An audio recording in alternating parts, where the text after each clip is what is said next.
I don't know if you know this, but God has favorites, and I am top 2 and I'm not number 2. Hi guys, and welcome to my channel. If you're new here, my name is Zainab. I am a third-year med student and a fitness enthusiast, so I make videos about my journey through medical school as an international student, and I also make fitness related content. So if you're into videos like that, consider subscribing. And if you're a returning subscriber, welcome back.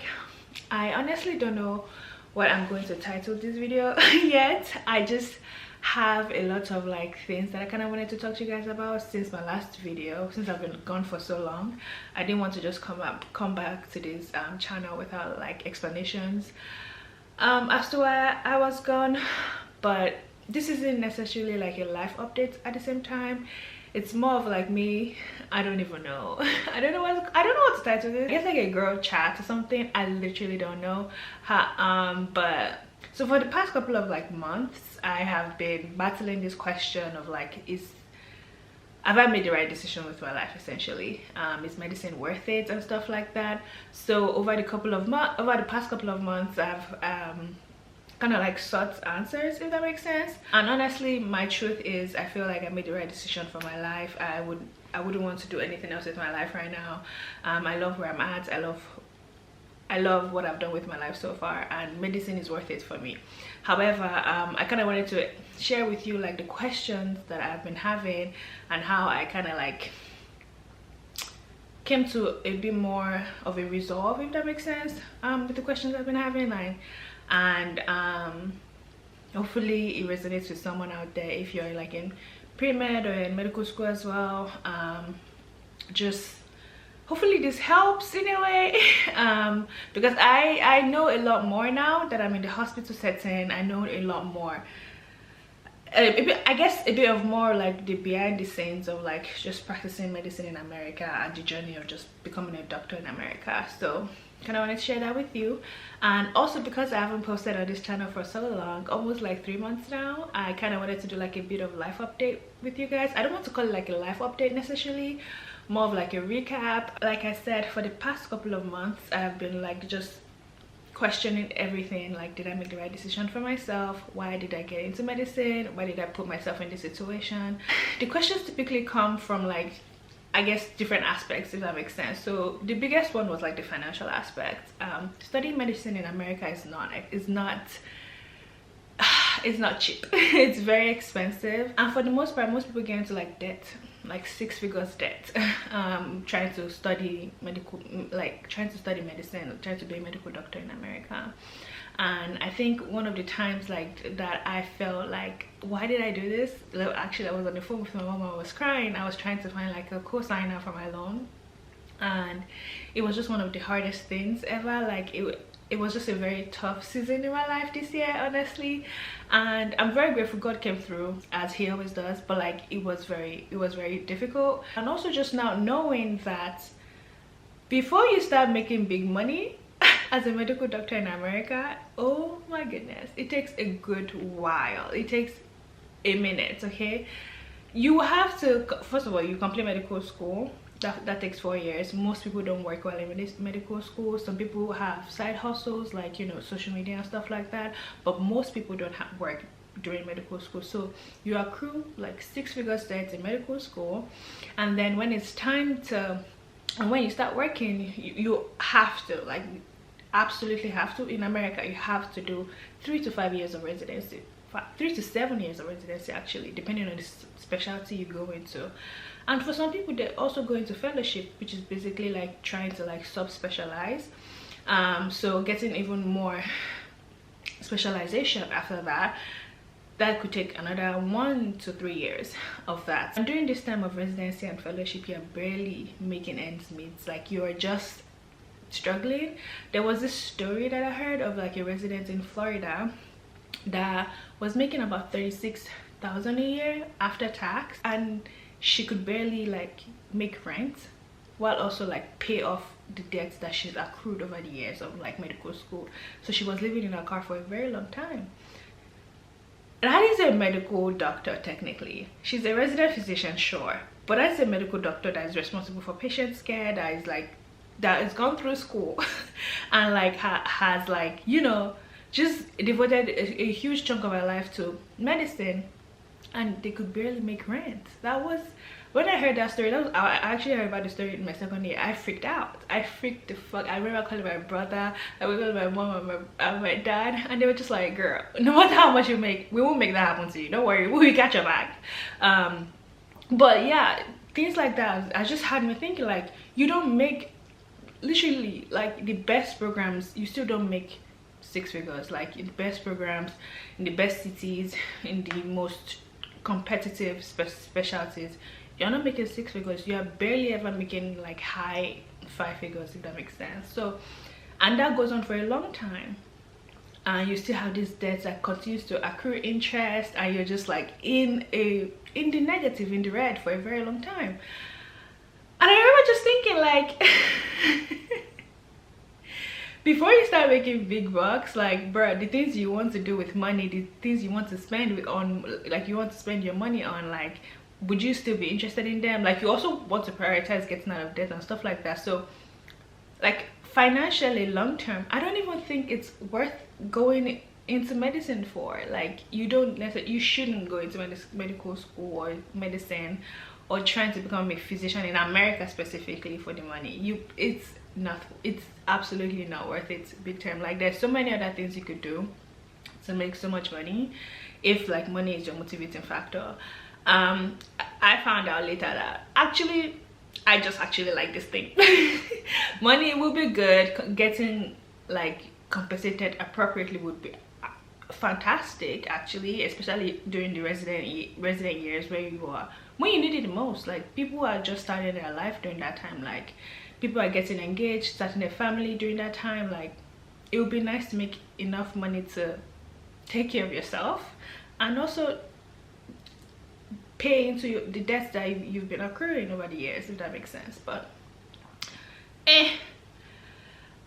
so for me, I just realized I wasn't in for it. Definitely wasn't in it for the money, and I know a lot of people have done in the past. I won't be the first. If anything, I just need to get into like my side hustle game, and hopefully that helps me live comfortably during my resident years, and potentially if I end up doing like a fellowship or something as well. But that's kind of one of the biggest things so far. I've been really thinking about it, like, is it really worth it? Like, literally, like, financially, no, it's not.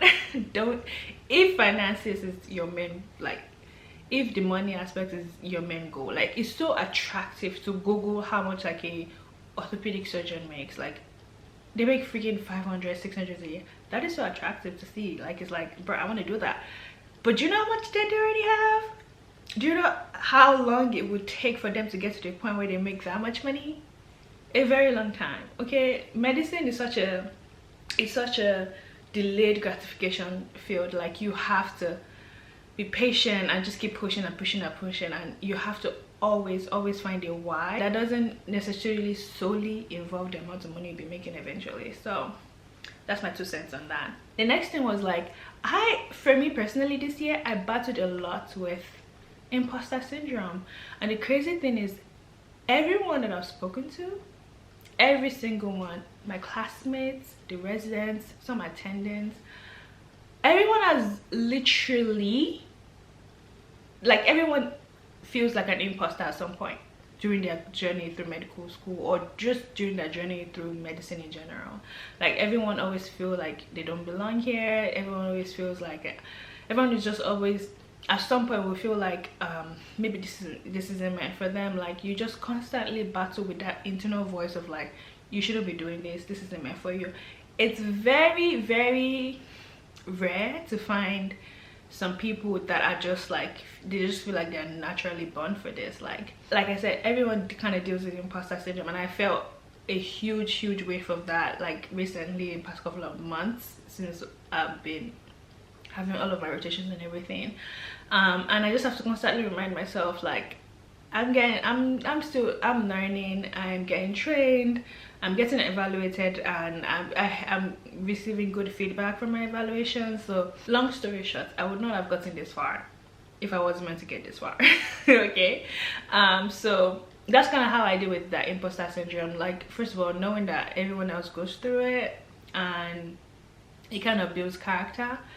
And just knowing that I made it this far because I made it like I'm capable of doing what I'm currently doing. So that really helps out a lot. Just being reminded of that. So imposter syndrome is something that you won't escape. I thought like, honestly, for my first 2 years of medicine, I didn't feel that way at all. So I really thought I was born for this shit. But girl,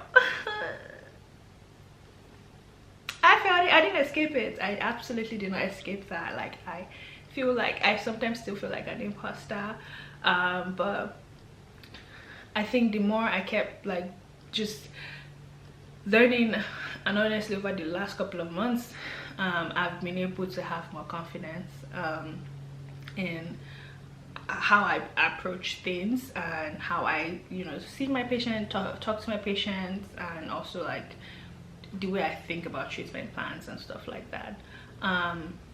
But it was hard. It was hard in the beginning, girl. Another thing that kind of like, I don't even know how to categorize this, but like for me, earlier during my first clinical rotation was when it was during surgery. That was when I saw like my first patient passing away. We had like a trauma, tier 1 trauma patient that was like gunshots and stuff, and they passed away while we were trying to help them. And honestly, during the whole I think I already shared this story, I don't know if I did, but if I didn't, this is the story.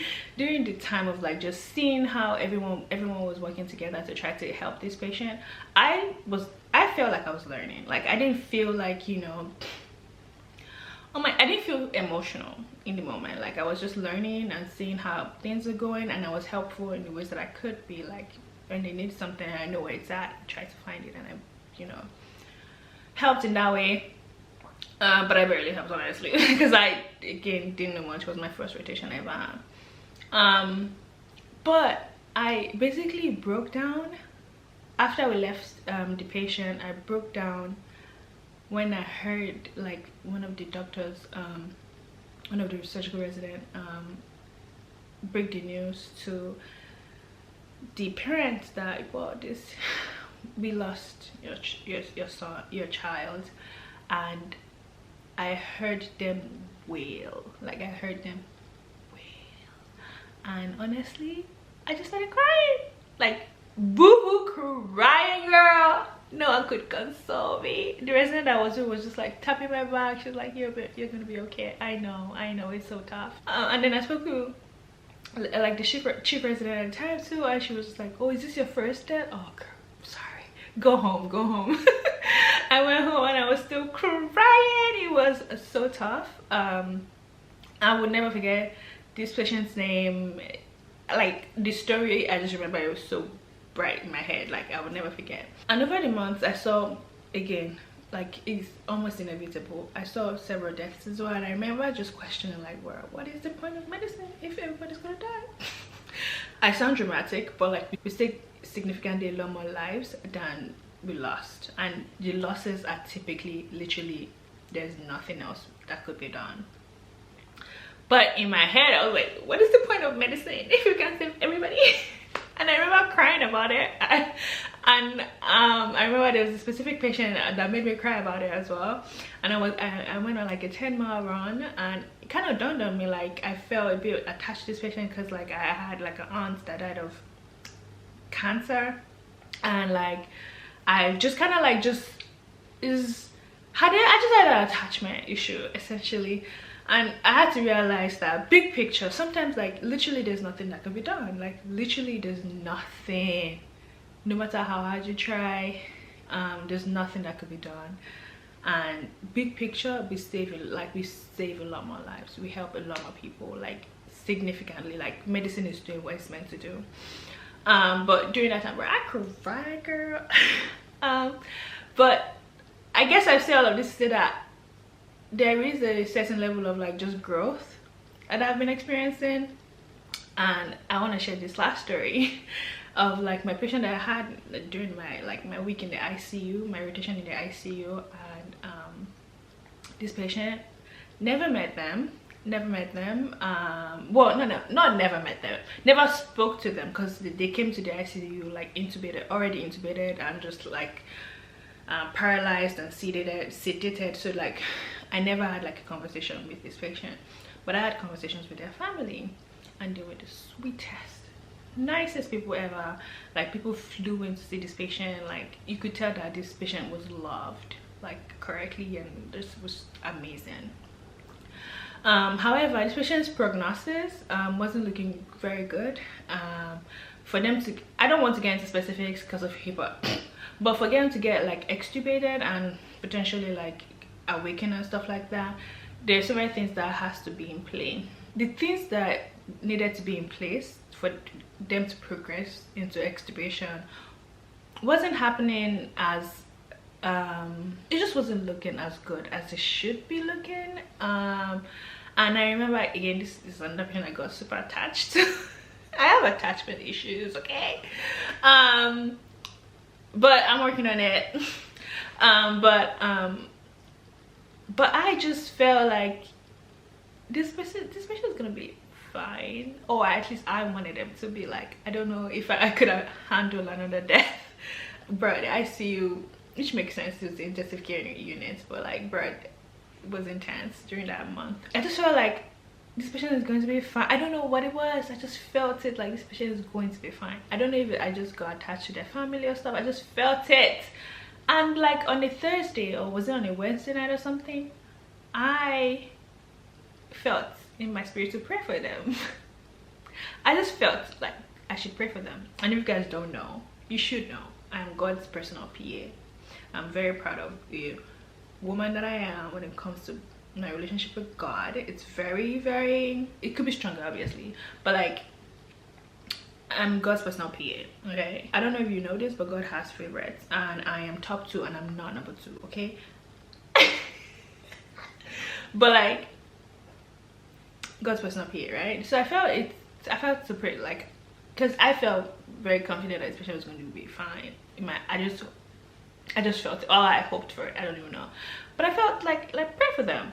Again, I don't know what this patient's faith is, I don't know what their religion, I don't know what they believe in or anything like that, and the last thing I wanted to do was impose my own beliefs into anyone. I'm Muslim, if you guys don't know.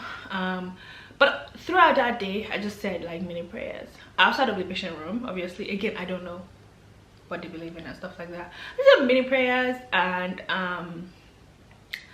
at the same time, I just kind of like, and the prayer was like, make it better, make it better, make it better. It was more of like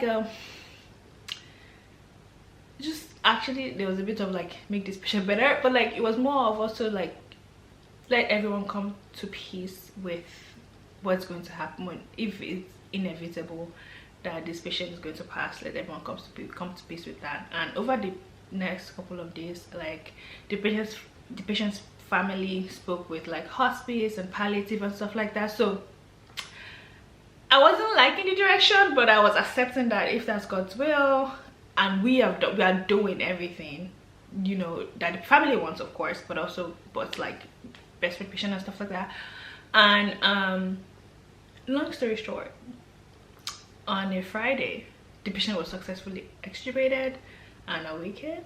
I didn't really get to talk to them because it was the end of my shift and stuff like that, but that specific patient kind of renewed my faith when it comes to like medicine in general, because I know we did a lot of things obviously, but also reminded me that I could actually pray. Like, the added layer of just praying for a patient is really nice. And for me, from the beginning on of seeing someone pass away, and to me, just I actually did get to a point with this specific patient. They did survive, but I got to a point of like just accepting that things, like, as long as you've done everything you're meant to do with medicine, like, things sometimes, like, what's best for these patients is to just let them pass peacefully, especially if that's what the family wants and stuff like that. I don't know if I explained my thought process, but that is something else you would have to deal with, just navigating how you want to, just navigating how you would deal with death when you encounter it, because you will, like, it's inevitable, you will encounter it, and how you just, I guess, navigating how you deal with that. I don't still know if I have the best coping mechanisms, but I know for me, like adding prayer, like I just have so much peace when it comes to like prayer, like accepting what happens. Like I ask for God for one specific thing and it doesn't happen, I mean, I'll question like, excuse me, why? But like at the same time, I always still feel like I prayed about this, so if it didn't happen, that means like it wasn't meant to happen. So I don't know if it's the best coping mechanism, but that's how I'm dealing with it right now. Like just adding prayers, like again, not imposing, not going to, I'm never going to celebration, let me pray for you, girl. If you don't shut my mouth, I'm go pray in the freaking bathroom or something, I don't know. But yeah, that's another thing that I kind of experienced this past couple of months, and I'm still figuring out ways to deal with, you know, I guess death and stuff like that. I'm just renewing my faith in medicine in general. Another big thing is basically, this is more specific to being a woman and a heterosexual woman that wants to have the husband and the children and that family life and everything like that. And honestly, for the past couple of like, I guess, honestly, before medical school, I've always hoped that I would have gotten my love life figured out before medical school. That was my desire.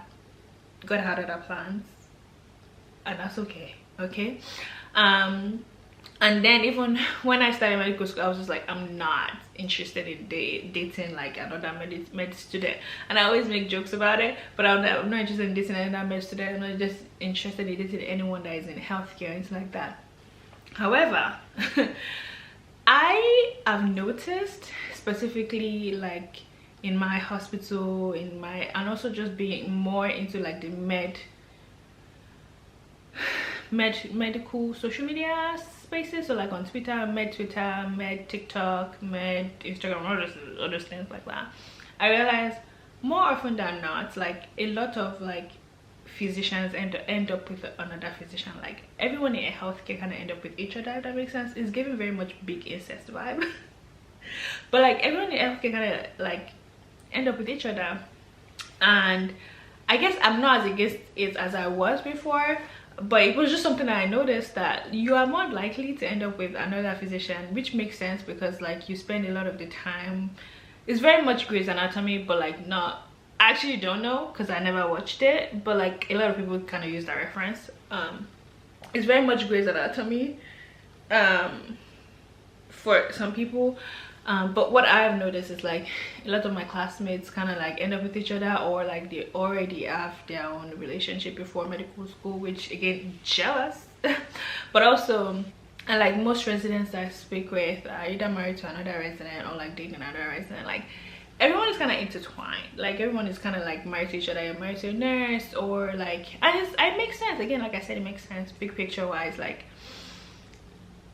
everyone's kind of like married to each other because like you spend a lot of time getting to know these people, working with them, and you probably just end up just liking them. Like proximity, just like breeding, whatever that thing is called, I have no idea.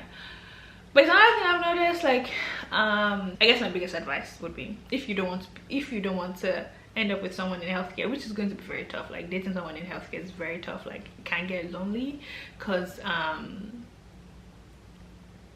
especially if they're in their residency, it can get super lonely. I don't know, like people don't have to, like you work 80 hours a week, you on your free time you probably want to just sleep.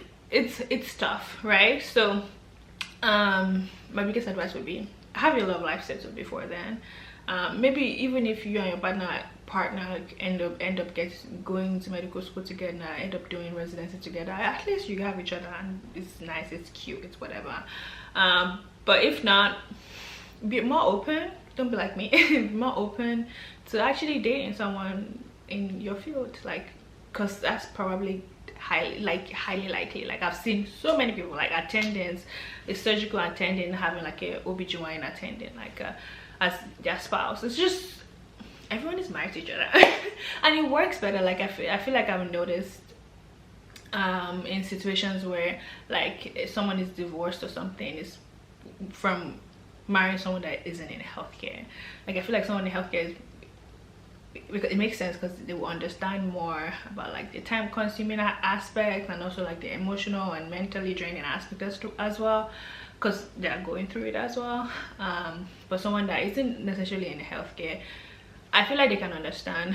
But I've seen more situations, TikTok and everything like that, where like they end up splitting up, or they end up breaking up because just not much understand. And to be fair, I don't know much about the situations, and it's just like as an outsider, this is just what I observe, if that makes sense. I don't know if that makes sense, but my point is, be more open. There's a higher chance of you actually ending up with someone that you work with, or someone in healthcare as well, because I don't know, I have no idea why, but that's another thing I've noticed as well. And for me, like I said earlier, I was not interested in that, and honestly now I'm open to it. Like, I still want the husband and the kids and the dream life and a family and all those things. So if that means I end up with another physician, oh well. Another thing I kind of wanted to talk about is like, medicine is such an interesting field. In the sense of like being a woman and wanting to have like a family and stuff like that, there's just an aspect of like just constantly thinking about when is the appropriate time to do that, in such a way that it doesn't affect your career. This is a problem that your male counterpart don't necessarily have to think about. Problem is a stretch, but like just something that your male counterpart don't necessarily have to think about. But you, if you want a family or want kids and stuff, like, you kind of have to factor in that in such a way that it doesn't affect your career, you know. And it's so crazy because like you really have to, especially with specific like specialties, that it might be a bit more competitive and there might be less women in the specialties. Like, you really have to reevaluate and think like, when is the most appropriate time to have kids, and when can I not have kids. I actually saw a TikTok of like an orthopedic physician, like resident rather, and she kind of stitched a video of this woman.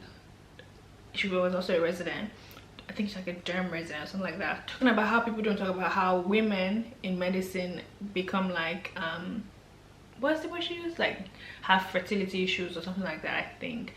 I forget the video. This orthopedic resident kind of duet the video, and she was like, yeah, she also just had to just like have the baby because she wanted to, like, she's married and everything, and she wanted to have kids. And like, because of the nature of her job, she's going to be exposed to x-rays, she's going to be exposed to just different things, lasers and stuff like that, and just again the nature of the job itself, like she was a bit concerned about, like, you know, reproduction and stuff like that. She just decided to just have kids, and knowing fully well that it might affect her career, the trajectory of her career and things like that. Like, she just had to do it because she wanted to, if that makes sense. But it was something that she just, again, had to sit with herself. It's just something that she had to sit with herself for a very long time to think about and be like, I really want to do this, I really want to have this for myself, and I'm just gonna do it right now. It might not be the perfect time. I would have and it might not be the easiest thing, but I just really want to do this, and she just had to do it for herself. But I don't know if I made a good explanation of this aspect of just thinking about it, but it's something I've thought about even before seeing that video. And I guess that video kind of just gave me a bit more like, you know what, I'm not going to think much about this. When it's time, when I'm ready, and when I feel like I should just do it, I'm just going to do it. Like, I want to have it all, and I know I can't have it all at the same time. So some things would have to be priorities over the other at certain points during my career. But when it's time to be a mom, I'm going to choose being a mom over being a resident. When it's time to be a resident, I'm going to choose being a resident over everything else. But I don't have to freak out about it, because I was freaking out about it for a very long time. I didn't even have a man. I don't like anyone, but I was like, God, when it's time to have babies, I'm worried about this. When is the appropriate time? I think I've just been having major baby fever lately. I don't know why.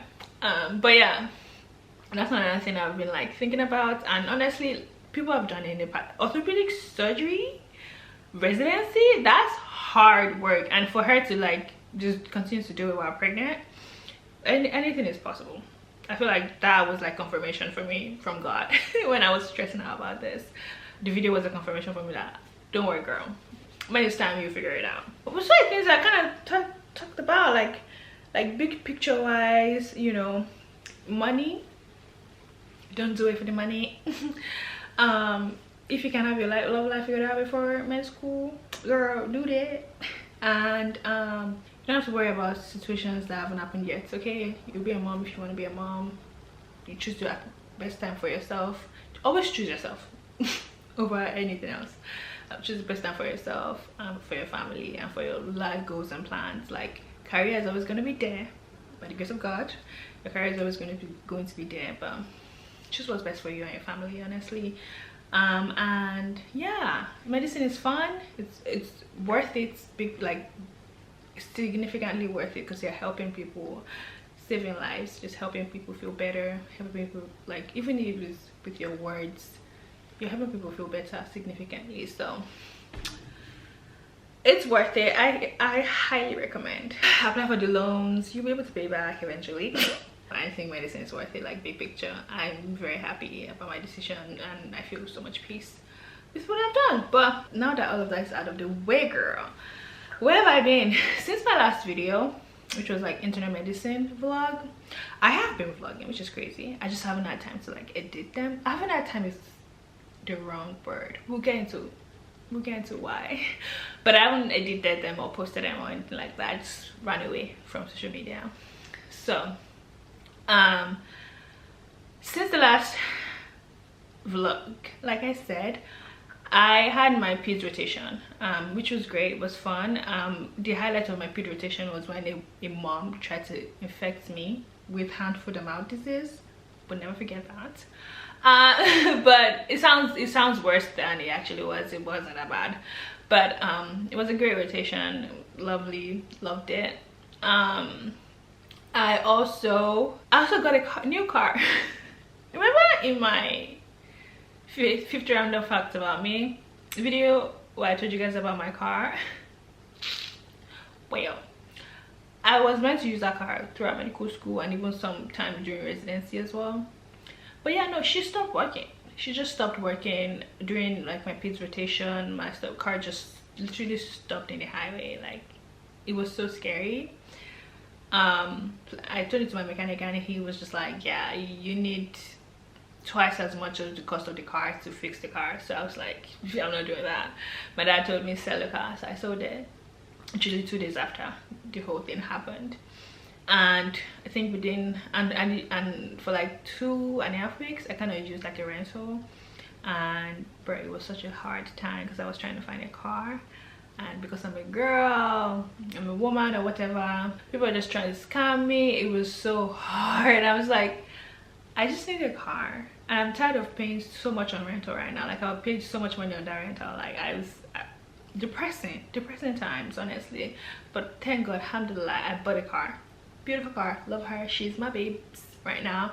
My name is KG. My old car's name is Ayo. This one is KG. We're in KG, so love that car.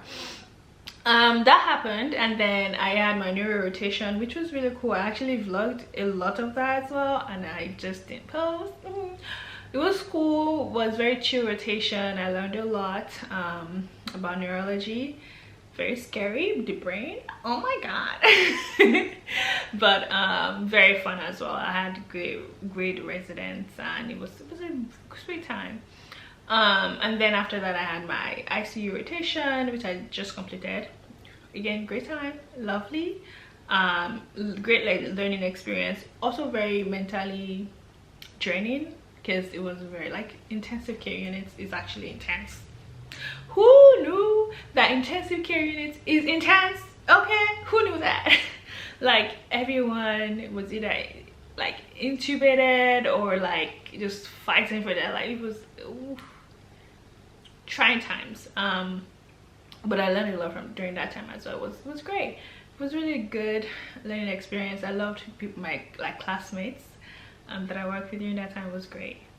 Lovely time. But that's kind of like the rotations I've had since then. The biggest thing I kind of wanted to talk about, I saw this video about like that Alia's face posted.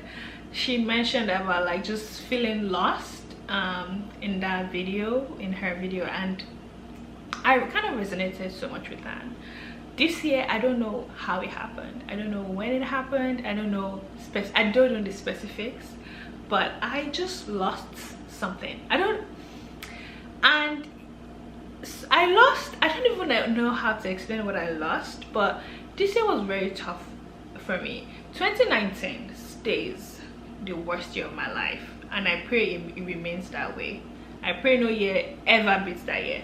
Okay, worst year of my life. I don't even want to talk about it, but this year was very tough. When they said God's strongest soldier, definitely like a freaking cornhole. I pride myself as the queen of like do it afraid. Like I have so many desires, I have so many goals, I have so many like things for myself that I just desire and stuff, and I am the type of person that like I'm also very like, when it comes to, again, I didn't feel like an imposter when it comes to medicine or anything like that, but when it comes to other aspects of my life, I always feel like an imposter. Like everything else that I desire, I always feel like I shouldn't desire them, or I shouldn't go for them, or I'm not deserving of them. Everything else, literally, even my love life.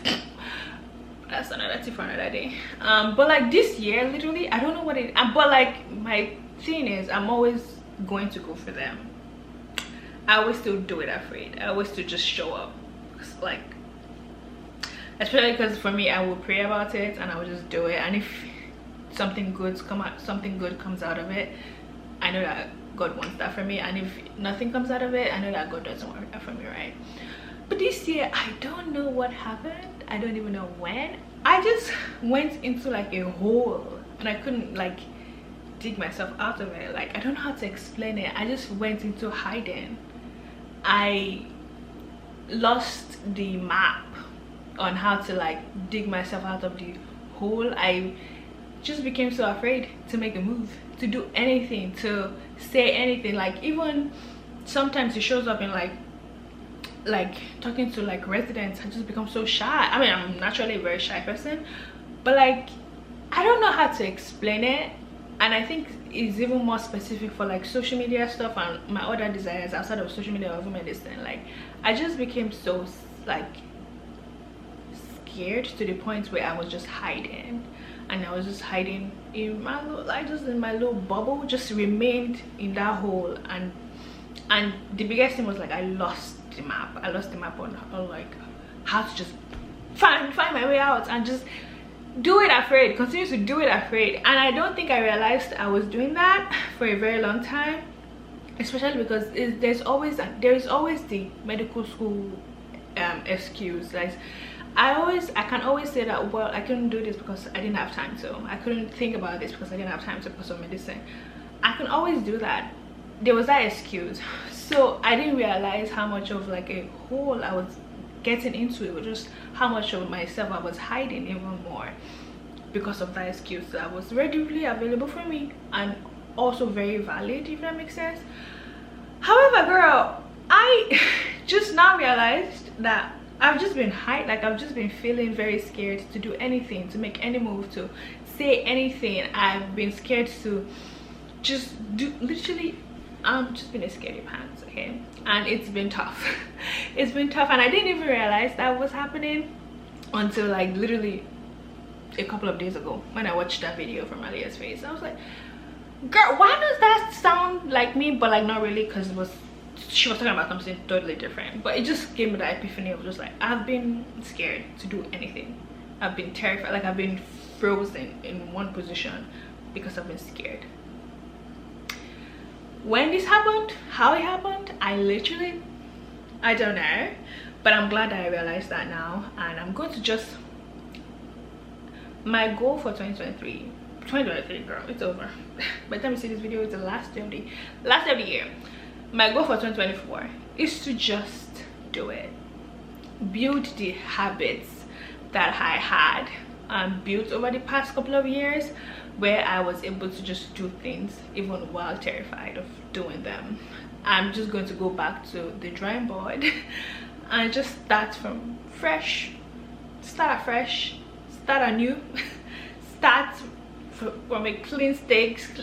Just start with like a clean slate and just try everything again, and hopefully I can get back to the me that just does things afraid and just like just enjoy exploring life before I get too old for this shit.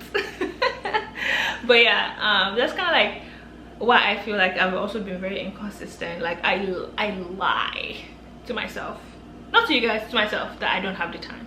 Let's take YouTube for an example. I might not have the time for the best YouTube production ever, but girl, I could post some and be consistent. I can't do that. Like I'm lying to myself if I say that I just don't have the time. Like, let's be so for real. So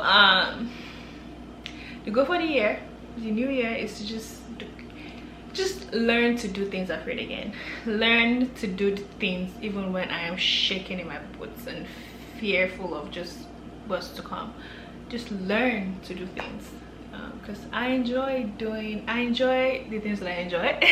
I enjoy being ambitious. I enjoy being a go-getter. I enjoy being just someone that just does things just cause, even when they fail, if they fail, just being able to tell myself that I did it. I enjoy that. Oh, that reminds me, I also ran a half marathon since the last video you guys saw. Yeah, I did, and it was great. It wasn't, I'm lying. It wasn't great. Actually, let me show you guys. So I finished it. I finished half a marathon. It wasn't what I expected. I was on my period that day. I got to the venue very late, and I wish there was a picture, but I was literally the last one starting the race. Like, everyone had already started the race, like I feel like 20 minutes before I started my race. I'm not going to tell you my position out of 100 people that ran a half a marathon because it's embarrassing.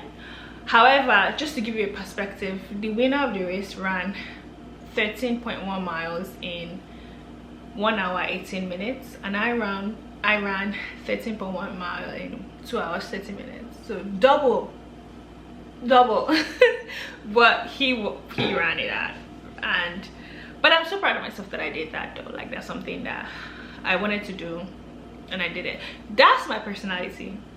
I like to just that's literally me. Literally, that's who I am. I say I want to do something and I just do it. So I want to get back to that. Get back to that person that just does things, regardless of how scary it might be. Just do it, you know. And hopefully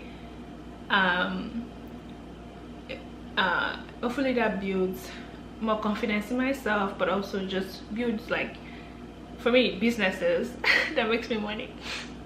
Hopefully that makes me more consistent with YouTube, and I'm able to make some money as well, because I need side hustles for my residence. Yeah, so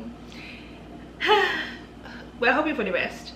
But anyways, that's kind of all I have for you guys in this video. It's a lot of stuff and it's a long video. I don't even know how I'm going to edit this down, but we shall find out. I miss you guys so much, and I'm sorry if you guys have missed me as well. I'm sorry, like, girl, I miss you too. Hopefully we shall be more consistent next year. Not hopefully, inshallah we shall be more consistent next year. So I hope to see you guys in the next video. Please do not forget to like, share and subscribe, and I hope to see you in the next one.